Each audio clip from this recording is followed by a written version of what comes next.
除咗去睇塔羅占卜之外，其實我哋任何人隨時隨地都可以幫自己或者幫他人做占卜嘅。其實任何人都可以學得識，咁咧只需要去登入 Soul Love 嘅 website 啦。咁喺右手邊係啦，你哋嘅登入 account 咧，隨時隨地咧就可以對應你哋已經買咗嘅課程啦，直接 log in。咁入邊咧就會有齊晒所有譬如基礎班嘅23堂課啦，全部都整齊排列。咁如果基礎班你哋會學識對方對自己嘅感覺 yes 定係 no 啦，情感走向啦，前任現任感覺曖昧對象，對方嘅諗法或者對方會唔會嚟揾你哋啊 yes 定係 no 啊，時間預測等等。 OK， 跟住咧去到進階班啦，我哋會教細牌，總共有60堂課。OK， 咁呢60堂課咧，全部都已經公開晒啦，只要一個登入啦，你哋就可以隨時去上堂啦。咁入邊咧，你哋可以一路抽卡咧，一路對應翻去解讀，去開翻呢一課。OK， 例如你抽到權杖8，你就開權杖8呢一課。咁所以咧，我個設計去俾大家去學習咧，係非常之容易嘅，而且咧唔需要死記爛背。譬如你想問前任對你嘅感覺，你抽到牌就咧，直接就可以開呢一堂課。亦都會喺進階班咧，會去教一啲好緊要嘅靈魂數字同埋4大元素，亦都係對應翻我哋生活層面嘅，例如權杖8一啲信息往來嘅生活層面一啲嘅基礎班就未必學得會啦。OK。咁跟住呢，我哋就去到3月20號開班嘅 Master 啦。進階班之後呢，我哋就嚟到3月20號將會開班嘅 Master 啦。咁 Master 呢，佢唔係一個跳躍咁簡單啊，佢係一個飛躍。咁點樣去簡單去講解呢？就係你哋有睇我嘅2人關係占卜、3角關係占卜，或者一啲比較複雜一啲嘅拉扯關係嘅占卜啦。咁就好對應呢，你哋平時睇嘅大眾占卜嘅影片呢，嗰個解讀模式點樣成張台都係卡牌，好多信息嘅時候都唔會造成資訊混亂，好短時間呢就可以判斷得到底呢一個關係嘅結構係點樣呢？點樣一眼就分辨到呢？咁當然啦，呢一個好需要一個基本功嘅基礎班同埋進階班已經有嘅一啲 basic 啊，即係已經有嘅一個根基啊。OK， 例如3張卡牌嘅組合可以組合到7萬幾款唔同嘅組合出嚟，我哋點樣可以瞬間呢就閱讀得到咁多嘅能量。 OK， 同進階班唔一樣，因為佢係一個濃縮嘅好 intense 嘅一啲內容啊，咁所以咧佢會每星期開課1班。 OK， 咁咧你哋係有足夠時間咧去睇翻基礎同埋呢一個進階班，然之後咧去混合 master 嘅，你哋係絕對有足夠嘅時間去 study 同埋幫自己幫他人去做解讀啦。咁佢有少少唔一樣嘅就係咧，你哋係可以選擇報考嘅，考試成功嘅話咧，或者係你哋嘅作品非常之優越咧，我係有機會將你哋嘅作品咧放喺 Soul Love Channel 2.0嘅。咁我希望有報讀 Master 嘅同學們咧都可以踴躍去報名呢一個考試。亦都有一部分嘅學員咧已經報咗 Master， 跟住問我 email 問我Annette，我可唔可以唔考試啊？咁樣考試係你哋 optional 可以自己選擇嘅。OK， 好啦，咁我咧就講解到呢一度為止啦。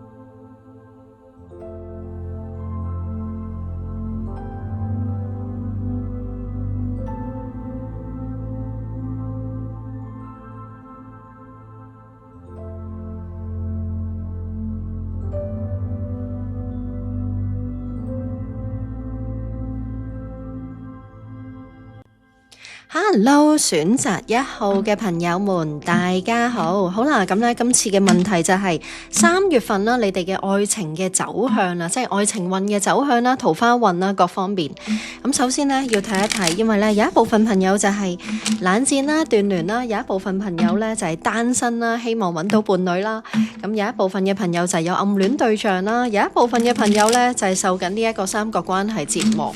咁呢，因為呢一個係大眾占卜呢，我未必有辦法啦，可以呢為咁多唔同嘅狀況去做解讀。咁所以呢，入邊只需要 take 一啲 lesson 嚟到你哋嘅信息就 OK 啦。好，咁首先呢，睇一睇選擇1號你哋嘅過去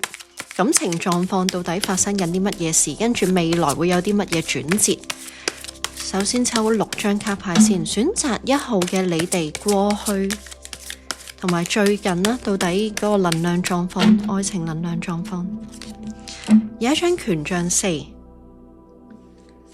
到底選擇1號嘅你哋過去嘅感情狀況有啲乜嘢經歷？有張錢幣國王。OK， 呢一度呢有2個可能性，但我一陣間呢一次過為大家解讀。到底選擇1號嘅過去愛情生活啦、感情生活啦，經歷緊啲乜嘢？唔該，Hi Self。哇，選擇1號嘅你哋過去嘅感情狀況，寶劍5。選擇1號嘅你哋過去所經歷嘅感情狀況，哇，OK， 好。選擇1號嘅你哋過去所經歷嘅感情狀況，唔該，Hi Self。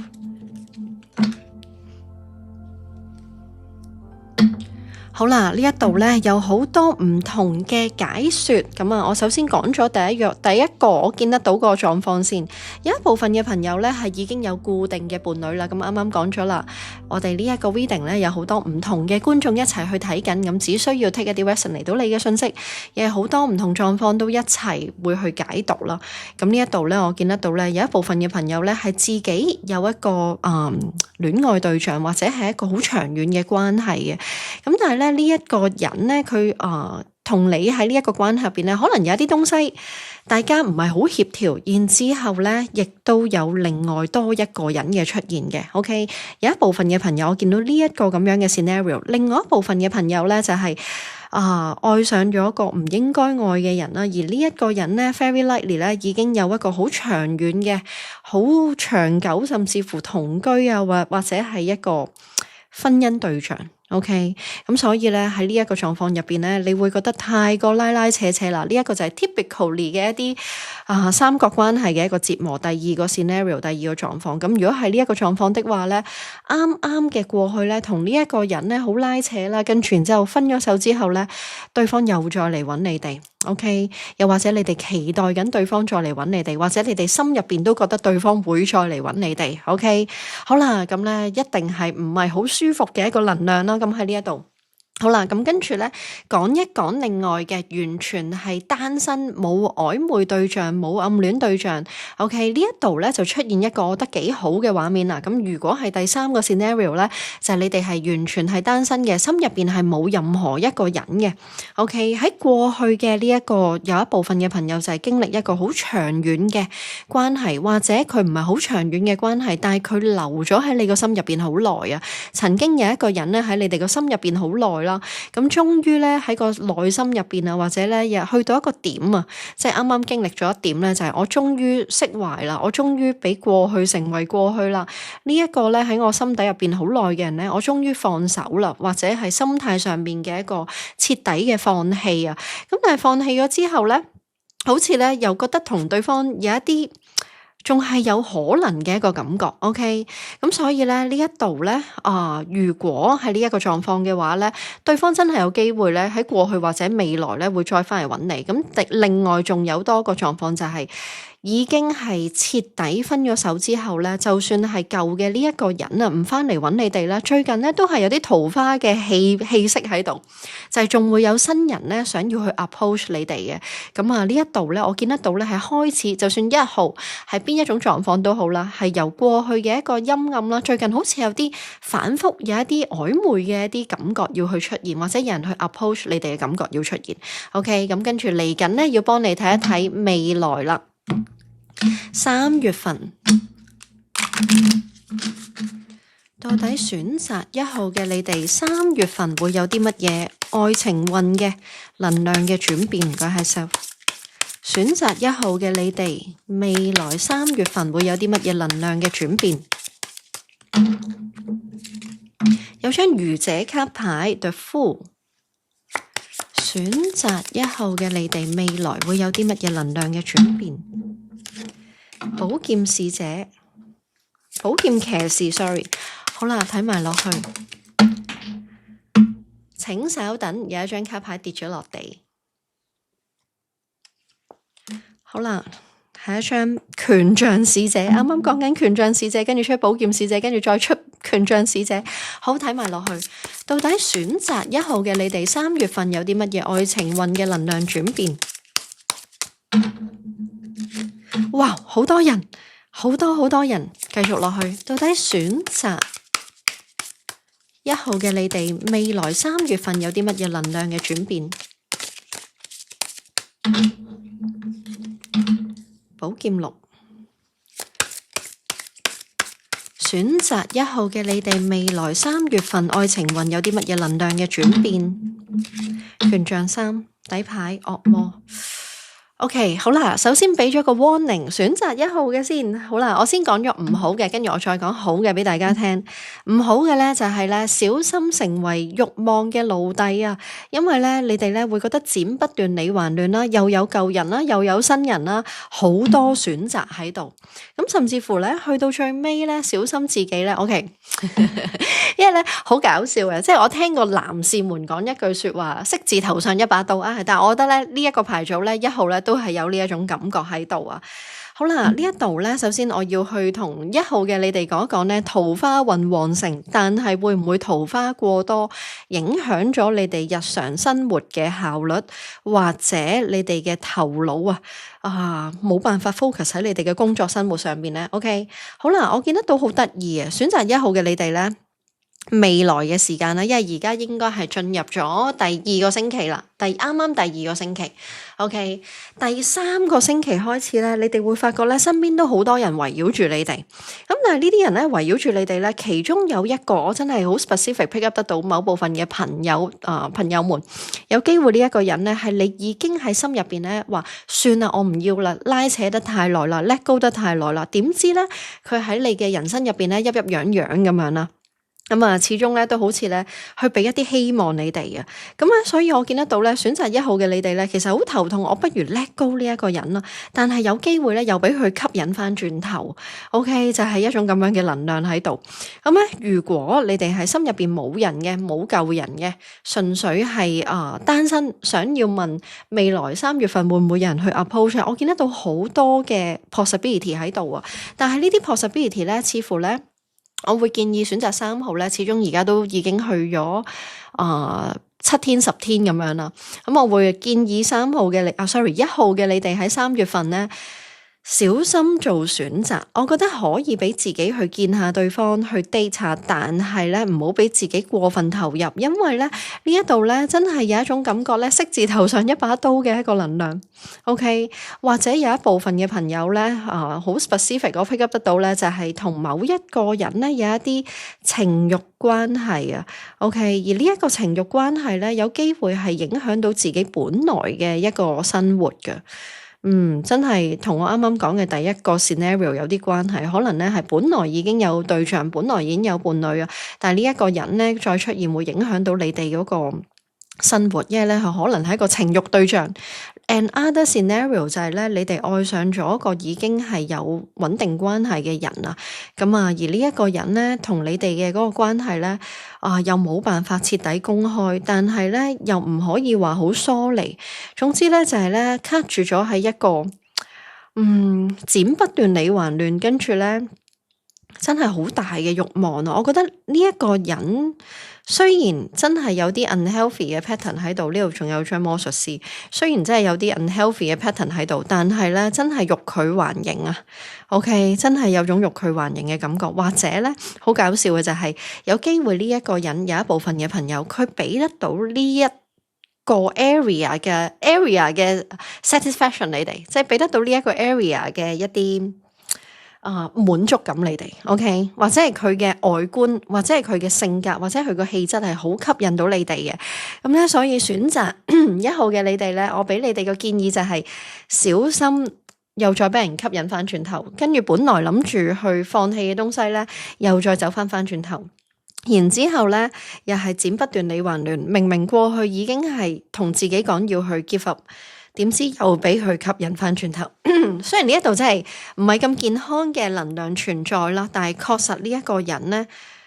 真係俾得到好大嘅魅力吸引力你哋。可能咧佢越係折磨你哋啊，越係虐待你哋啊，精神上你哋就係越係欲罷不能啊。但係除咗呢一個人之外咧，仲係有其他嘅追求者嘅，但係嗰啲追求者俾我感覺咧，唔係好結實嘅一個感覺。OK，好啦，睇埋落去，確實呢一個真係選擇1號嘅你哋，請留言啦。如果你哋咧唔係話好想要一個而家呢一刻就立刻出現一個固定對象嘅，而係可以享受到呢一個浪漫啊，或者係激情啊，或者係被即係被人哋覺得被你吸引嘅一個能量，請留言，請留言獲取好運。但係如果咧你係希望今個月咧會有啲好踏實嘅一個戀愛氣息咧，我覺得未係嘅，因為咧呢一度仲出現多張寶劍七喺度啊。我覺得呢一度咧雖然有好多人出現啊，選擇1號嘅你哋3月份，但係始終咧真係宇宙要我哋咧，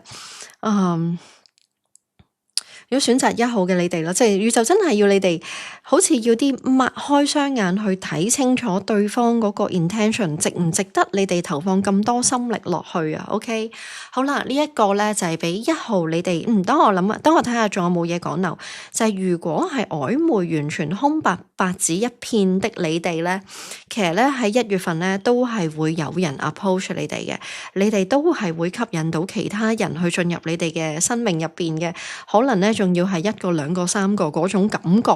，OK， 但係咧呢一個牌組咧都係嗰句啦，真係要去唔好俾自己太過焦急去進入任何一段關係，或者太相信任何一個人，用一個觀望態度去睇清楚 ，OK， 好啦，呢一個咧就係俾1號嘅 reading，咁我哋下一條影片見啦，拜拜。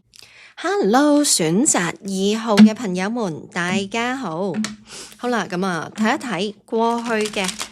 到現在嘅你哋嘅戀愛關係嗰個能量係點呢？咁啊，請注意翻啦，因為咧呢一個大眾占卜咧，好多人一齊睇緊，有一啲朋友咧就係完全白紙一張，心入邊冇人啊，亦都冇曖昧對象，想知道會唔會有脫單嘅可能，或者會有新人進入。OK， 有一部分嘅朋友咧就係喺一個好拉扯嘅關係入邊咧糾纏折磨咗好耐，有一部分嘅朋友咧就係分咗手，有一部分嘅朋友咧就係三角關係嘅折磨啊。咁啊，所以咧我只能夠咧喺個大眾占卜入邊咧盡量去講一講咁多個唔同狀況嘅朋友們嘅能量啊。OK， 睇一睇選擇2號嘅你哋。過去到而家正在經歷嘅愛情戀愛狀況，選擇2號嘅你哋正在經歷嘅戀愛情狀況，有一張寶劍侍者。選擇2號嘅你哋正在經歷嘅愛情戀愛狀況，有張錢幣侍者。頭先1號咧已經出現好多侍者卡牌啦，而家呢一度咧再出現啦。好。2張唔要，我要逐張。有張錢幣4，選擇2號，你哋過去所經歷嘅戀愛情狀況，pick up 得到呢一個能量咧。選擇2號咧，而家嘅心入邊啊，害怕受傷害啊。OK， 或者過去咧有一種感覺咧，唔好再傷害我啦，俾感情唔想再俾感情折磨啦。哇，太多啦，唔要，我要逐張。選擇2號嘅你哋。哇！選擇2號嘅你哋最近還好嘛 ？OK， 我覺得你哋最近嘅內心咧，或者最近啊，過去啊，好多內心嘅拉扯，可能未必係關係上嘅拉扯，係自己嘅內心同自己拉扯。一方面就係話都係唔好諗啦，一方面就係不斷去諗。OK， 睇埋落去要多2張。選擇2號，我唯有強制抽牌啦，因為咧，我覺得有好多東西咧，選擇2號嘅你哋咧，一路同自己講咧 OK 嘅，唔去諗，跟住又去諗，好大程度同一個人有關呢一個牌組，好大程度同呢一個人有關。OK， 好啦，選擇2號嘅你哋咧，如果徹底啊 100% 單身啊。單身都唔緊要，徹底100%心入邊冇人咧，好少會揀呢一個牌組嘅。OK， 我覺得咧，就算係完全徹底單身冇曖昧對象都好啦，呢一個牌組俾到個感覺我咧，都係心入邊咧裝咗一個人。OK， 因為佢太突出啦呢一度。咁而呢一個人咧，一路喺內心入邊嘅拉扯就係對方俾唔俾得到公平我咧？對方可唔可以俾得到我想要嗰種？即係承載住我情緒，或者係有一個公道嘅感覺我呢，睇睇底牌啲乜？我覺得你哋心入邊係想要 freedom 嘅，選擇2號。我覺得你心入邊係想要升華，唔想再係自己折磨自己，或者俾呢一段關係，或者俾呢一個人繼續折磨你。我覺得你係想變啊，真係有一種求變嘅感覺，因為你會覺得就算我 cut 咗喺呢一度，未來我都會再俾人背刺，或者未來我都會再繼續受到傷害啊！好多7字，真係咧呢一個牌組俾到一種感覺，我就係你哋想要公平啦。OK， 但係對對方有好多好奇，仲係想知道對方究竟最近過得點啦，最近有冇關注我啦，或者對方都有關注你哋。但我覺得更加多嘅係你哋唔想再經歷過去所經歷噶啦。好啦，即係如果對方用過去對待你哋嘅方式再翻嚟，或者係再一次做同一件事情，同一個狀況，我覺得你哋有種保護自己嘅心態喺度。我覺得對方過去有機會對你哋做過一啲東西，令到你哋有一種被遺棄啊，或者被拋棄啊，被不公平對待嘅感覺好強烈啊。好啦，睇埋落去。選擇2號未來嘅愛情運勢，選擇2號未來嘅愛情運勢，唔該係手權杖6，非常之好。選擇2號未來嘅愛情運勢會係點？有張寶劍10，但係逆位嚟嘅出現嘅時候，選擇2號未來嘅愛情運勢，有張世界卡牌。選擇2號聖杯6 ，no， 選擇2號未來嘅愛情運勢，唔該係 self， 命運之輪，哇，選擇2號未來嘅愛情運勢3月份，唔該係 self， 佢就話俾我聽呢一個關係呢，佢唔會單單卡喺3月，似乎所經歷嘅要更加耐啊，因為點解咧？呢一度咧命運之輪出現過，跟住再喺另外一沓卡牌出現命運之輪，呢一個對於你哋嚟講係一個有東西要學嘅一個關係。OK， 因為點解咧？呢一個人咧，呢一個人俾到種感覺，我就係佢會再回歸。OK， 就算你哋心態上面，即係過去嘅心態或者最近嘅心態，諗住，唉，算啦。橫掂都即係有一種感覺，就係橫掂都得唔到我想要嗰種幸福畫面，我放手啦，我唔再折磨自己啦。但係咧，我見得到咧，又係會再反覆翻嚟嘅。即係如果選擇2號嘅你哋係求復合的話咧，呢一個就係一個好好嘅復合牌組嚟嘅。OK，咁但係如果你哋係求佢再復合之後咧，可以徹底改變咧，我覺得呢一個人俾到種感覺，我唔係嘅。因為咧，你見得到後邊咧，因為尤其是選擇2號，有機會係你哋已經真係攤牌，唔好再煩我啦，我真係要 let go 啦，或者係對方已經走遠咗啦，跟住你都同自己講，我就釋懷啦，我就放手啦。但係好奇怪嘅係，就算 even 到你釋懷咗，你放咗手，你決定咗都好啦。未來嘅時間呢，呢一個呢都會再次 pop up 翻喺你哋嘅人生。所以點解我話選擇2號呢？似乎呢一個關係雖然話解讀係解讀3月啊，但似乎呢一個關係呢，要你哋所受嘅一個感受啊。佢唔會係淨係單單喺3月份出現，會係牽扯更加耐，拉扯更加耐啊！咁所以唔排除咧，過去已經喺你哋人生入邊咧牽扯咗好耐都唔出奇。咁亦都有一部分嘅朋友咧，有機會 involve 小朋友嘅一啲狀況喺呢一度啊。好，呢一度咧有張權杖皇后嘅卡牌，跟住有張惡魔。哇！呢一個係一啲人生課題嚟嘅，選擇2號嘅你哋。呢一個係一個人生課題嚟嘅，一樣出現寶劍七。啱啱1號卡牌都有出現寶劍七，呢一個係一個人生課題嚟嘅。我覺得呢一個人，無論你哋，因為啱啱我講咗啦，如果完全空白，冇任何一個人喺心入邊咧去選擇呢一個牌組咧，請你出去再選擇第2個牌組，因為呢一度咧太強烈俾到感覺我咧心入邊係有一個人，而呢一個人真係喺你哋嘅人生入邊俾多一堂課你哋，就係呢一堂課你會覺得我不如放過自己啦。既然對方俾唔到呢一個公平我放過自己啦，太痛太折磨啦。你分分鐘咧喺呢一個能量入邊咧不斷去 judge 你自己做得啱唔啱啊，對方做得啱唔啱啊，點樣為之公平啊，點樣為之可以走落去啊，有好多方案喺你腦入邊咧都已經諗咗好耐啦。或者咧一路都喺度諗尊嚴，我唔知我聽到尊嚴呢一個字啦，一路喺呢一段關係入邊咧喺度諗尊嚴啦、地位呢2個字啦。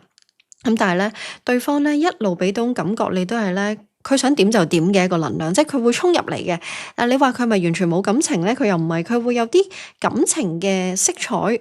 有啲為你奉獻嘅一啲能量喺度，但係咧喺執行或者去處理你同佢之間嘅事情咧，佢又好自我啊！即係如果講得直接啲就比較自私一啲，即係佢會顧佢自己嘅嗰個衝動慾望去執行，但係當要去諗到你哋嗰個感受，或者你哋希望對方感受你哋所感受嘅時候咧，你又會發覺對方有種不負責任嘅感覺喺度。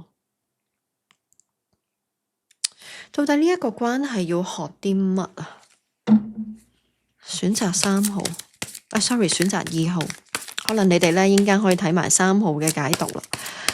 到底選擇2號有啲咩建議俾得到2號嘅朋友們？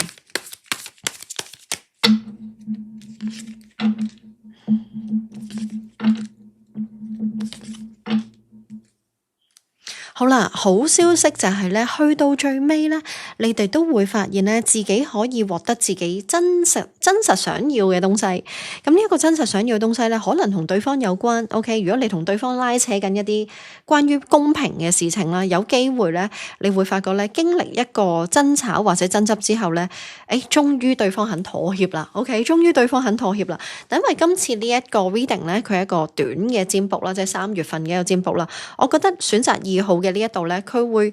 嗰個時間啊，再推後啲啊，佢未必係3月會發展晒，因為有好多大牌出現。但係呢一度咧，佢俾到感覺我就係你哋要做嘅就係穩定你哋自己，因為 Temperance 一張卡牌你見得到係好穩定一張天使卡嚟嘅。如果你要好焦慮，你要好急躁，或者你好想即刻立刻對方俾 feedback 你哋嘅話咧，你會搞彎咗好多事情，反而咧要你哋咧好穩定自己嘅。點為之穩定自己咧？就係唔得有一部分嘅朋友就唔得，我而家立刻即刻我要對方回覆我，或者唔得立刻而家即刻咧對方就要俾反應我，或者對方一定要盡快嚟揾你哋。如果有呢一個心態嘅話咧，反而會造成一啲你哋唔係好想要嘅一啲 outcome。OK， 我覺得呢一度咧就係穩定啦，同埋耐性啊。當你容許一切自然發生，因為 Temperance 一張卡牌好多時就係容許佢自然發生，唔好去夾硬去推。OK， 或者唔需要去焦慮佢會點樣發生，就係任由一切發生。OK， 坐得好安定咁樣去做你自己嘅事情，喺你嘅心態入邊都好平靜去等待嗰個 outcome。你會發現呢，一啲小爭吵或者小波折或者小矛盾佢會出現，但係 ultimately 去到最終咧會獲得你哋想要嘅嗰個 outcome 嘅。OK， 好啦，咁咧你哋咧可以去留低你哋嘅福袋去裝住源源不絕嘅聖杯9嘅嗰個能量，就係終於願望達成嘅一個能量。咁但係咧呢一度要再重複講多次，你哋嘅願望達成之前啊，係需要你哋穩定自己嘅，因為呢一張係張你哋要學習嘅一張大牌。如果選擇2號嘅你哋過去咧，就係對方一嚟你哋好焦慮或者好急躁，好想立刻有答案的話咧，對方會感覺得到你哋嗰個 energy 會變得係好似有一種需求感啊，即係好 needy 嗰種感覺。咁呢一度咧就係要你哋去破咗你哋嗰個需求感啊，因為需求感呢一件事咧會造成更加多嘅被欺負嘅一種感覺。我講得好直接嘅，有陣時做塔羅就係你哋唔想俾對方欺負，你哋就唔好欺負自己啦。點樣為之唔好欺負自己咧？就係容許一切周邊嘅人事物事情去發生，你就好安穩，唔需要太過焦慮去諗太多對方會點點點，反而個 outcome 會係你哋想要嘅。OK， 好啦，請留低你哋嘅福袋去裝住源源不絕嘅祝福啦。2號嘅朋友，咁我哋咧下條影片見啦。Hello， 選擇3號嘅朋友，大家好。咁嚟緊呢，我會幫大家睇一睇過去嘅或者現在所經歷嘅愛情嘅即係能量啦。跟住咧，我哋會睇一睇3月份啊，in general 你哋整體嗰個愛情運勢會係點？好啦，首先睇咗過去與現在先，你哋嘅愛情運勢3號嘅朋友，過去與現在你哋嘅愛情運勢，咁啊注意翻啦，有一部分朋友就完全愛情空白。冇心入邊冇人嘅單身嘅，想睇愛情占卜。有一部分咧就係喺一個拉扯關係度糾纏緊，有一部分朋友就係分咗手，有一部分嘅朋友就係三角複雜關係。咁咧Annette咧係冇辦法咧喺大眾占卜徹底去解讀晒所有嘅能量，但我只能夠盡力去為大家去做解讀。咁只需要 take 一啲 resonate 嚟到你嘅信息，如果冇嘅話咧，可以跳出去睇我其他嘅影片啦。3號過去與現在嘅愛情能量，哇！第一張一開局係一張惡魔卡牌，選擇3號，你哋還好嗎？好啦，跟住有張聖杯9，過去與現在你哋嘅愛情能量，聖杯2，權杖5，權杖皇后，權杖3，哇！好啦。絕大部分選擇3號嘅你哋，如果話呢一個呢，因為好得意嘅，做大眾占卜呢，始終嗰個能量佢係 serve 大部分嘅人啊。有時候呢，即係會有一小撮呢，就係我徹底空白喎，Annette我冇對象喎，咁可能我要再之後出一條影片，就係徹底冇對象空白嘅能量會唔會有新戀情 ？OK， 但係呢一度呢，我只能夠去解讀呢。如果選擇3號，你哋話完全心入邊徹底冇一個人嘅，比較困難一啲，因為咧呢一度呢，真係見得到呢，有一種有一個好特定嘅人，佢好似一個明明知道佢唔好 ，OK， 明明知道佢可能某程度上有毒，但係呢，我冇辦法唔俾佢吸引住嘅一個感覺。OK， 即係明明知道呢一個人咧，佢有種係咪一啲操控我嘅感覺咧？一邊俾一個咁浪漫嘅氛圍我，一邊又好似折磨我咁樣，但係我又欲罷不能。其實呢一度我見得到對方對你哋都欲罷不能，即係會有一種你哋喺3號呢一度咧，可能你哋喺過去到現在，你會覺得對方一路俾緊一啲。好似測試你哋咁，好似測你哋個底線，睇下你哋有啲咩反應。激嬲你嘅話，你會點樣做？一路都係有一種咁樣嘅感覺，但係就係正正嗰種欲罷不能。因為對方呢一度咧，如果選擇3號咧，有一部分嘅朋友係即係等咗對方好耐，或者係波折咗好耐，跟住終於咧有一種回饋俾到你哋啦。跟住咧好似咧呢一個人一念天堂一念地獄咧，你搞唔清佢嗰個能量狀況究竟係想點啊？就係一種咁樣嘅感覺。OK， 咁但係呢一度咧選擇3號咧，你哋係唔需要懷疑你哋對方有冇被你哋所吸引有嘅。咁但係因為呢一個占卜咧，佢係主要睇你哋嗰個能量狀況，唔係睇對方嘅 feeling。咁如果想睇對方 feeling，可以上翻我上一條大眾占卜影片。OK，咁但係呢一度我真係見得到選擇3號嘅你哋，好大程度、好大機會等緊對方再向你哋走近。OK， 好啦，睇一睇未來。選擇3號嘅未來走勢會係點？選擇3號未來嘅能量走勢會係點？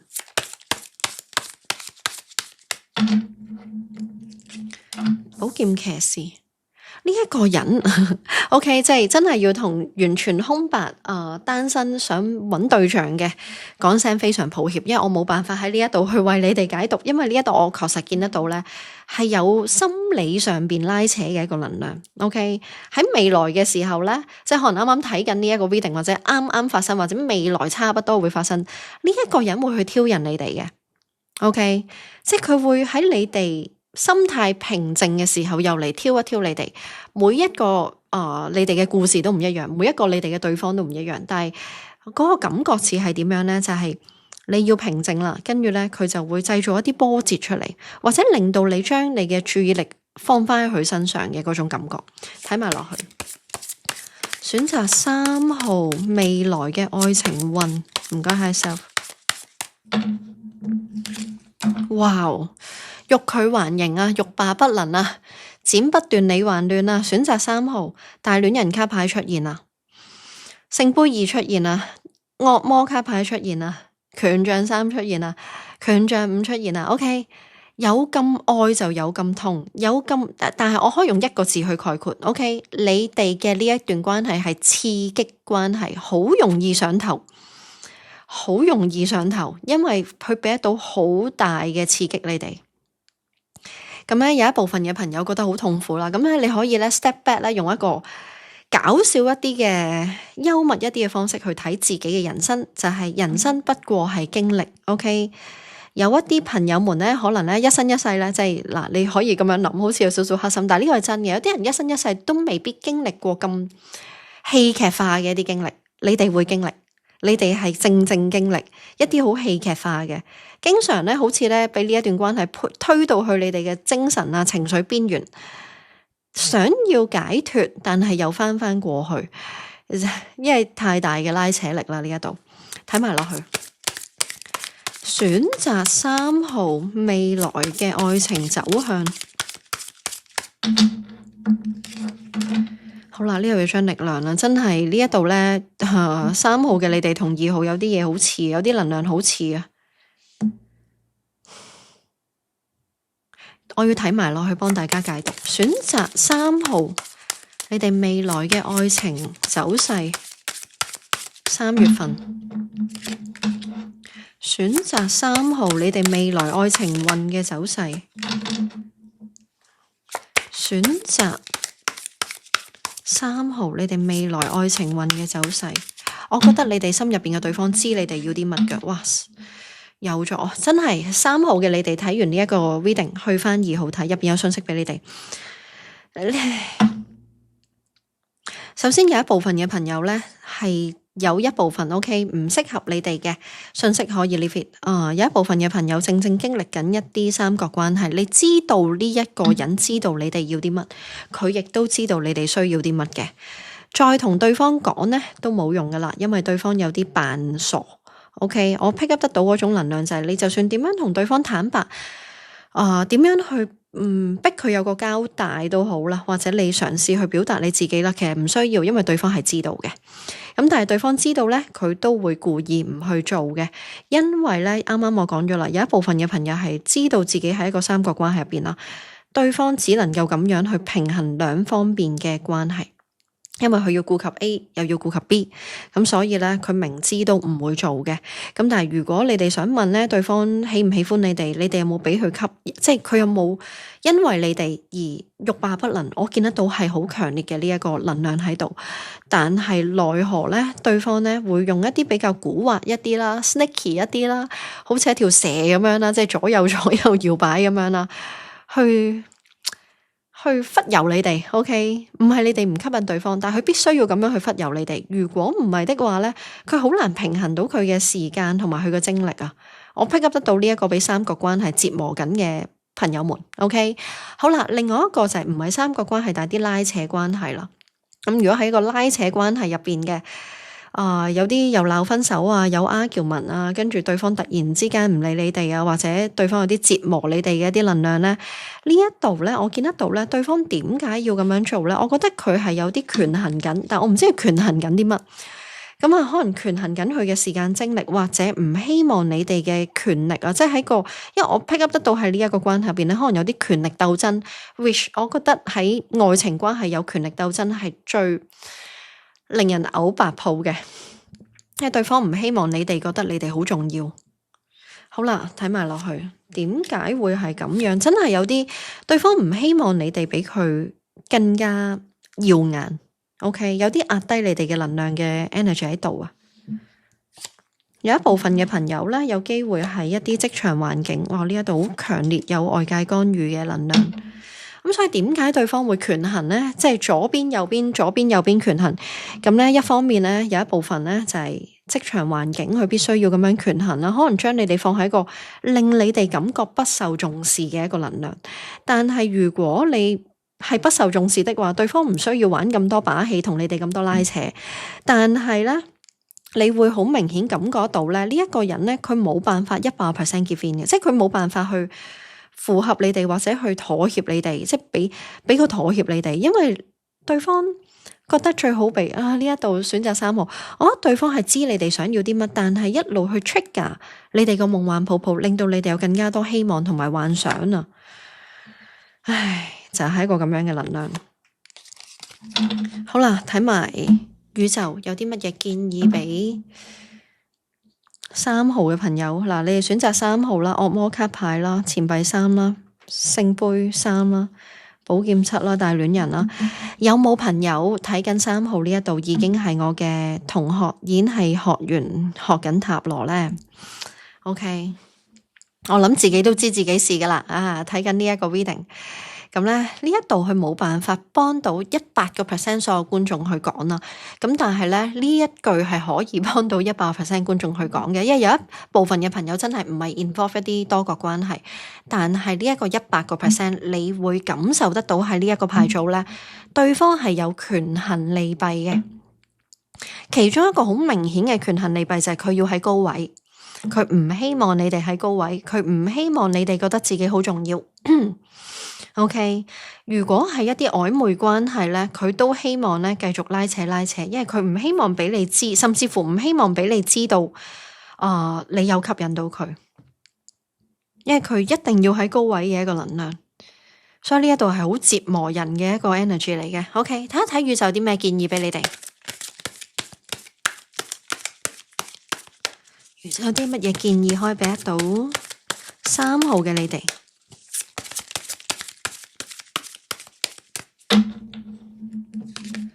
一樣出現聖杯7。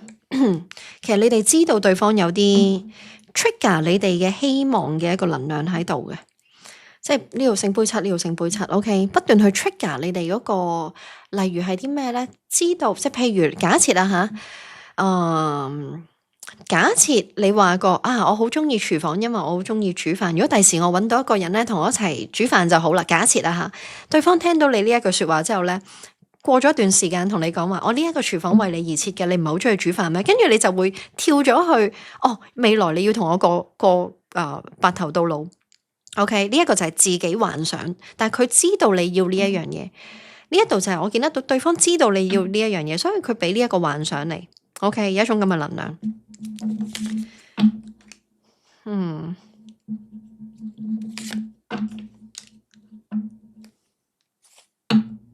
要多一張建議，因為我見得到呢度抽嗰張權杖2出嚟，不斷係有啲即左右權衡，左右做選擇嘅一個能量。要多一張俾個建議3號。如果我咁樣講嘅話呢，你哋唔知會唔會反駁我啊？但係確實呢一度呢，如果過去你哋對對方好溫柔，有冇試過嚟一下果斷啊？OK， 即係點樣為之溫柔呢？有時候別人會將我哋嘅溫柔解讀作我哋好容易被拿捏，好容易被欺負。OK， 或者好容易相信佢。有冇試過？如果過去嘅你哋係比較陰柔一啲嘅，有冇試過真係嚟一下 harsh 一啲去回應對方，或者 harsh 一句，即係連多一個字都唔俾啦，即係可能咧就簡單一個字咁樣啦。咁我唔可以喺呢一度講一啲唔禮貌嘅說話，即係可能好簡單一個字，係啦，好簡短一個字，而呢一個字咧對方係 get 得到你係有脾氣有情緒，而唔係長篇大論嘅，跟住咧就離開。OK， 佢真係俾我咁嘅建議你嘅，選擇3號，因為可能你對對方嘅善良，對方會解讀為你好好拿捏，或者你好願意等待。OK， 佢俾得到你嘅建議就係咧，俾一個即係我唔知你哋有冇試過，因為呢一張寶劍騎士咧就係簡短直接快速。咁簡短直接快速嘅溝通模式係點咧？就一個字嘟嘟，係 get 得到就 get 得到啦。咁啊，你嘟完之後，跟住你就向反方向走，唔係向對方嘅方向走，向反方向走。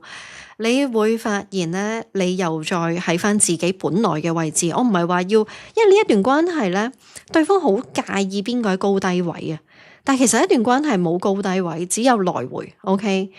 即係一個好 balance。健康嘅關係好 balance，唔會永遠都有一個人係高高在上咁樣。咁但係其實呢一個位置係唔應該存在嘅。OK， 喺呢一個對方嘅局面入邊咧，佢就係覺得佢一定要喺高位，咁所以佢會一路有一種拿捏你，要你等或者打壓你，或者吸引你過嚟，跟住又推開你嘅一個能量。咁所以喺呢一度咧，俾個建議你就係咧，一個字或者最多幾個字就好啦，跟住就反方向離開，衝上你架電單車度，高速離開。跟住咧，你會發覺咧，自己企翻係你本來嘅位置啊。佢將你拉低咗喺佢嘅位置，但係你要翻翻去你本來嗰個位置，同埋醒覺，有張 judgment 代表咗清醒覺嘅一個能量。跟住你會發覺咧，一啲比較公平一啲嘅能量先會出現。後邊有一張錢幣騎士。如果你哋係一個心急人咧，對於時間好緊迫，請將你哋嘅時間用喺啲合理嘅地方，例如係經營你嘅事業啦 ，manage 你嘅生活啦，令到你嘅人生各方面更加穩定啊。OK， 你會發覺時間你不急不趕的話，呢一個人佢會用一個更加平和或者更加穩定嘅能量翻返嚟你身邊嘅。OK， 因為我覺得呢一度咧出現咁多錢幣卡牌，佢比較要你專注喺，如果你嘅心力、你嘅精神都花喺呢一個咁樣嘅高低嘅搖搖板度咧，你基本上好難會有心力去處理你其他日常可以穩固下來嘅事務，甚至乎選擇3號，我唔希望你哋因為呢一段關係咧，已經影響到你哋工作啦，或者你哋嘅精神。我哋工作需要好強烈嘅精神 ，OK， 好 focus 嘅精神。唔好影響到工作同埋收入，因為呢一度咧，宇宙話咧，如果你再用過去嘅模式對待佢咧，呢一度有張錢幣5嘅卡牌，你會發覺你自己嗰個生活咧水平啦，無論係工作嗰個投入程度啦、專注程度啦。可以有靈感啦，或者係你嘅生活水平啦，即係簡單啲嚟講就係儲到幾多錢，由儲到錢變到儲唔到錢，或者更加好難賺得到錢，呢啲全部都會影響到你。佢要你將你嘅心力出翻嚟啊。OK， 好啦，咁咧呢一個咧，咁我未講完啦，呢一度仲有張權杖1，你會發覺呢一個人係會翻嚟嘅，但係你首先處理咗你自己個能量先，因為佢將你放喺一個搖搖板上邊，你就好似一個嗰個叫咩待宰羔羊，佢將你點就點，你要攞翻你啲能量翻嚟處理翻你日常事務，而未來你會發覺呢一個人會翻嚟嘅。OK， 因為後邊仲有張大戀人卡牌。好啦，選擇3，哇，後邊仲有張錢幣1，佢會翻嚟嘅呢一個人。OK， 咁如果係呢一個，如果我要講多講啦，如果因為呢一度好少機會抽3號係完全心入邊冇人，如果真係心入邊冇人，亦都冇舊人的話，我亦都見得到咧，未來嘅時間咧會有一個人進入你人生嘅，會唔會有發展？可能我見到好高嘅 potential。OK， 發展幾耐我睇唔到，可能係短暫關係，但係佢會發展，可能係一個長遠關係都唔出奇。呢啲 case by case 啊。OK， 好啦，咁選擇3號嘅你哋可以用你哋嘅福袋，如果已經係我會員嘅，用你哋嘅福袋去加成嗰個能量，去用福袋留言俾我啦。咁我哋下條影片見啦，拜拜。